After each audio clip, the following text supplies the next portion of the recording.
আসসালামু আলাইকুম। আজকে আমরা আলোচনা করব এইচএসসি ২০২৬ পরীক্ষার্থীদের জন্য। অর্থাৎ যাদের ইকোনমিক্স বিষয়টা আছে। ইকোনমিক্সের মধ্যে যাদের যে সমস্যা থাকুক না কেন, আপনাদের সকল সমস্যা দূর হয়ে যাবে যদি আপনি এই মনোযোগ সহকারে এই ক্লাসটি করে থাকেন। তাহলে প্রথমে আমরা এই বইয়ের সূচি দেখব। সূচির মধ্যে আমাদের প্রথম অধ্যায়ে কী কী আছে, তারপর হচ্ছে আমরা আমাদের টপিক অনুযায়ী হচ্ছে একের পর এক আলোচনা করব।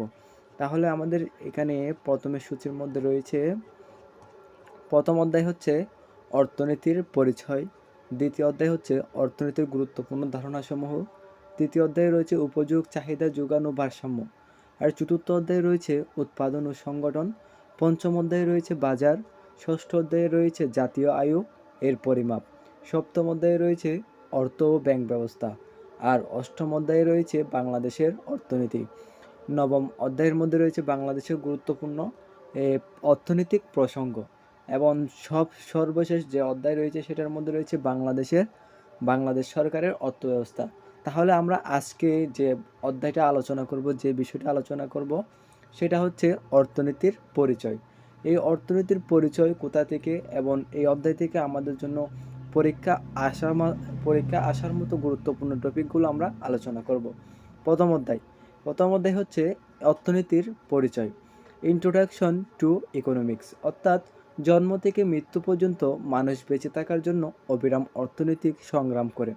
মানুষ আজীবন নানাবিধ বাধা পেরিয়ে এগিয়ে চলে। মানুষের চলার পথে অর্থনৈতিক সমস্যা বা বাধা অতিক্রম করতে অর্থনৈতিক বিষয়টা নানাভাবে সহায়তা করে। মানুষ, সমাজ বা দেশের সমৃদ্ধি অর্জনে অর্থনৈতিক বিষয়ে বিশেষ ভূমিকা পালন করে। অর্থনীতির বিষয়ে জানা বা শেখা সেজন্য গুরুত্বপূর্ণ। অর্থাৎ এই অধ্যায়ে অর্থনীতির উৎপত্তি, বিকাশ এবং প্রধান প্রধান অর্থনৈতিক সমস্যা, অর্থনীতির সংজ্ঞা ও নীতি, এবং আয়ের বৃত্তাকার প্রবাহ এবং বিভিন্ন অর্থনৈতিক ব্যবস্থা সম্পর্কে আমরা সংক্ষিপ্ত আলোচনা করতে পারবো। এখানে রয়েছে গুরুত্বপূর্ণ, এখানে কয়েকটা চিত্র রয়েছে। চিত্রের পরে আমরা এই অধ্যায় থেকে যে বিষয়গুলো শিখতে পারবো সেগুলো এখানে দেখানো হলো। এক নম্বর হচ্ছে অর্থনীতির উৎপত্তি, এর বিকাশ ধারাবাহিকভাবে বর্ণনা করতে পারবো। দুই নম্বর হচ্ছে এখানে দুষ্প্রাপ্যতা ও অসীমভাবে পারস্পরিক সম্পর্ক ব্যাখ্যা করতে পারবো। তিন নম্বরে রয়েছে অর্থনীতির ধারণা বর্ণনা করতে পারবো, এবং চার নম্বরে রয়েছে অর্থনীতির প্রধান 10টি নীতি বর্ণনা করতে পারবো। আর তারপরে রয়েছে 6 নম্বরে হচ্ছে বিভিন্ন অর্থনৈতিক ব্যবস্থার পরিচয় বর্ণনা করতে পারবো, এবং সর্বশেষ যে টপিকটা জানতে পারবো সেটা হচ্ছে বিভিন্ন অর্থনৈতিক ব্যবস্থার তুলনামূলক সুবিধা ও অসুবিধা মূল্যায়ন করতে পারবো। তাহলে এই অধ্যায় যদি আমরা ভালো মতো এই টপিকগুলো বুঝতে পারি, তাহলে যে কোনো প্রশ্ন আমরা সহজে সমাধান করে ফেলতে পারবো ইনশাল্লাহ। তাহলে প্রথমে আসা যাক 1.1 অর্থনীতির উৎপত্তি ও বিকাশ। অর্থাৎ আজকের এই অর্থনীতি আমরা পড়ি, তা পূর্বে এতটা জটিল ছিল না। আদিম সমাজে কিন্তু মানুষের জীবনযাপন ছিল অত্যন্ত সহজ সরল। তাদের খাবার দাবার, কাপড় চোপড় এবং ঘরবাড়ি এসব ছিল মানুষের মৌলিক চাহিদা। দ্রব্য সামগ্রীর বিনিময়ে রীতি ছিল খুবই সীমিত। মূলত মানুষের কায়িক পরিশ্রম ছিল উৎপাদনের একমাত্র উপকরণ। সমাজে কোনো শ্রেণীভেদ ছিল না। দশে মিলে করি কাজ, হারে জিতি নাহি লাজ, এই ছিল আদিম সমাজের মূল মন্ত্র। অর্থাৎ উৎপাদন ও ভোগ ছিল ওই সমাজের প্রধান বিষয়। হযরত মুসা আলাইহিস সালামের সময়ে, অর্থাৎ 2500 খ্রিস্টপূর্বে হিব্রু সভ্যতার যুগে ধর্মগ্রন্থে বা দর্শনের বইয়ে আমরা অর্থনীতি বিষয়ে সরলভাবে কিছু আলোচনা হতো। এই আইন, ধর্ম, নৈতিকতা, দর্শন এবং অর্থনীতি তখন একসঙ্গে আলোচিত হতো। অর্থনীতি বিষয়ে আলাদা কোনো অস্তিত্ব ছিল না। উৎপাদন, ভোগ ও দৈনন্দিন সংসার পরিচালনা বিদ্যাকে তখন অর্থনীতি বলা হতো।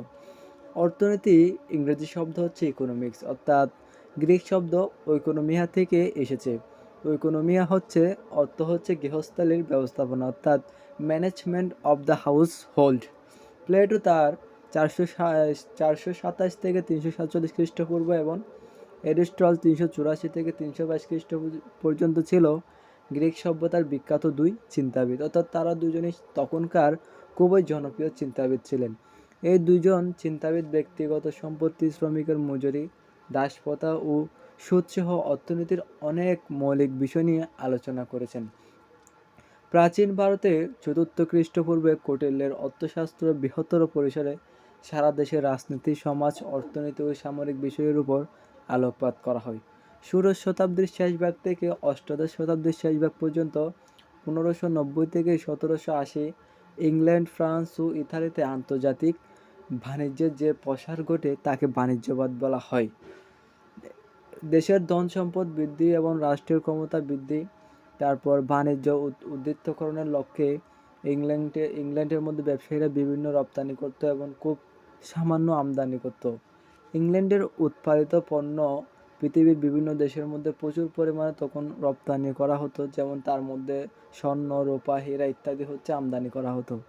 অষ্টাদশ শতাব্দীর মধ্যভাগে ফরাসিরা সে দেশের ধনী মানুষের বিলাসী জীবনযাপন, অতিরিক্ত কর আরোপ এবং ইংল্যান্ডের বাণিজ্যবাদের বিপক্ষে অবস্থান নিয়ে ভূমিবাদ এই মতবাদ এটা প্রচার করেন। ভূমিবাদের মতে কৃষি বা খনি মৎস্যক্ষেত্র হলো উৎপাদনশীলতার খাত, অন্যদিকে শিল্প ও বাণিজ্য উভয় উৎপাদনশীল খাত হিসেবে মনে করা হতো।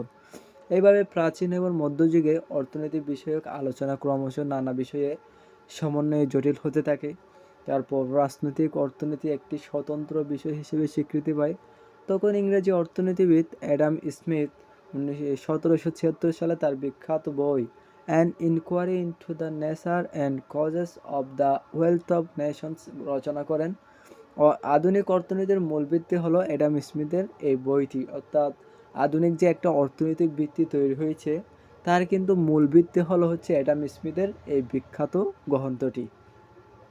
এখানে একটি কাজ দেওয়া আছে, অর্থাৎ অর্থনীতির উৎপত্তি ও বিকাশ দ্বারা ধারাবাহিকভাবে লেখা, অর্থাৎ অর্থনীতির উৎপত্তি ও বিকাশ দ্বারা কীভাবে হয়েছে এটা আমরা পড়ার পরে আমরা কতটুকু বুঝতে পারি ওটা আমাদের মতো করে সাজিয়ে রেডি করতে হবে।